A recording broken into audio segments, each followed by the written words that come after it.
সমস্যা কি? চোখে দেখেন না?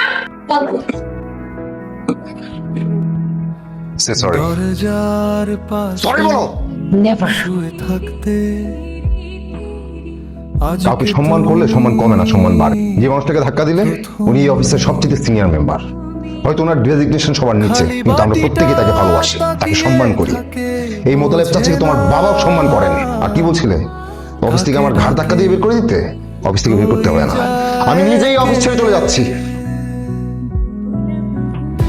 তুমি তো শুধু একটা দেখো, ছেলে মানুষ, মাথাটা একটু গরম, ওর জন্য তুমি আমাকে এত বড় শাস্তি দিও না। বাড়িটা ভরেছিলে হাসিতে, এখন নীরবতায় ভাঙে আমার সকাল।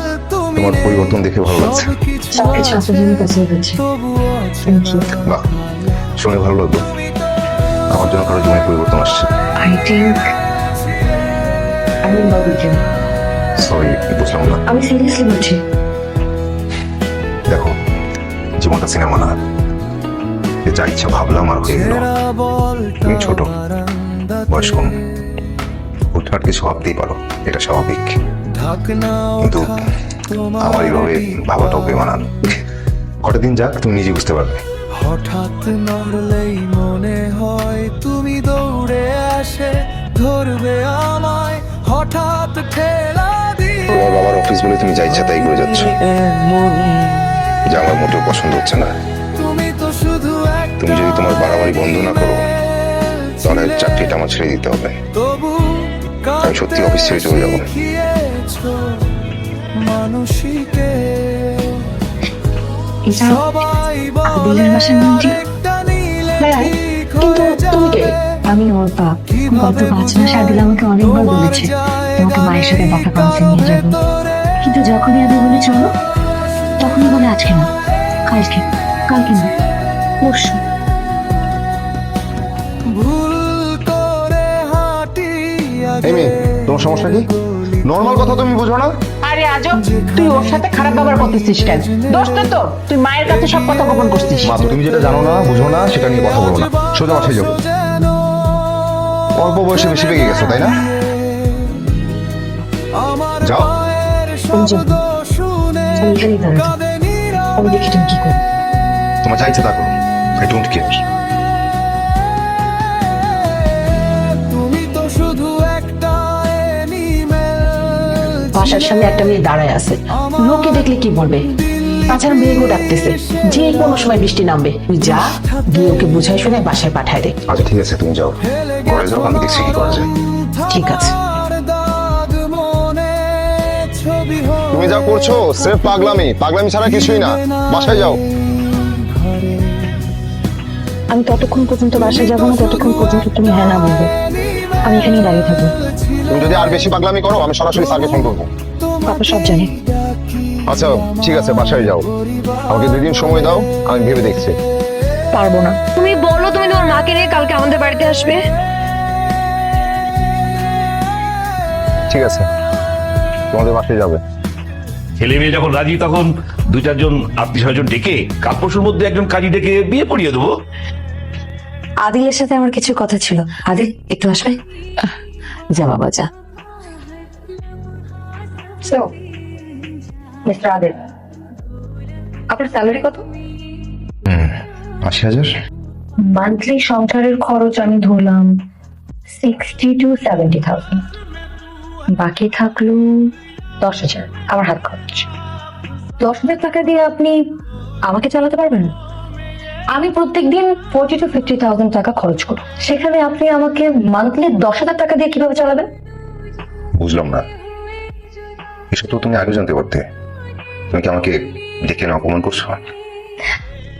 না, আমি অপমান করছি না, আমি আপনাকে বাস্তবতা শেখাচ্ছি।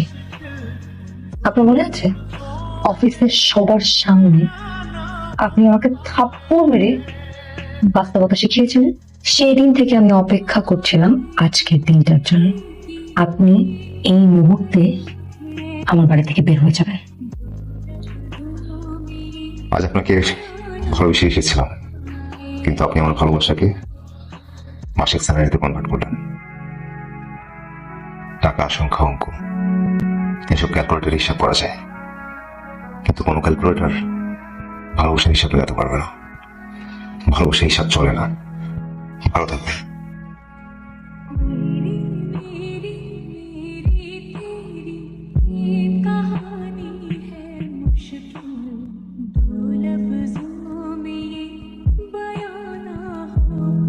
অর্পার বাবা ফোন দিছিল, বিয়ের ডেটটা নিয়ে কথা বলতে চায়। ভাবি, এটা হচ্ছে না। অর্পা বাবাকে বলে দাও সবকিছু ক্যান্সেল করতে। কি বলতেছিস আবল তাবল? আমি যা বলছি ঠিকই বলছি। It's final.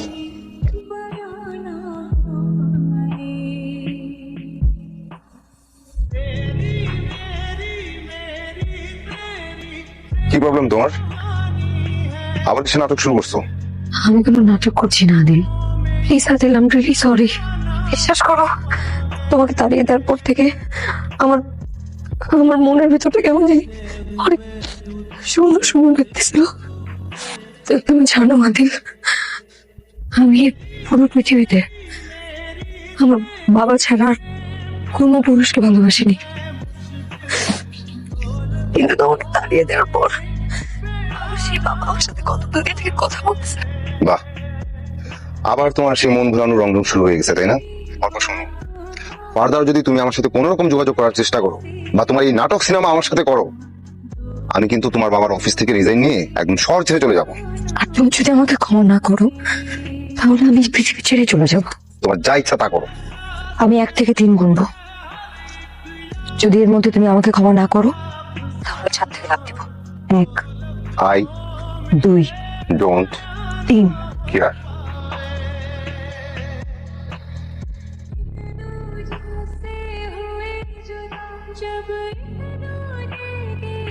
ভাগ্যিস নিচে একটা বালুর ট্রাক ছিল, বালুর উপর পড়ছিল।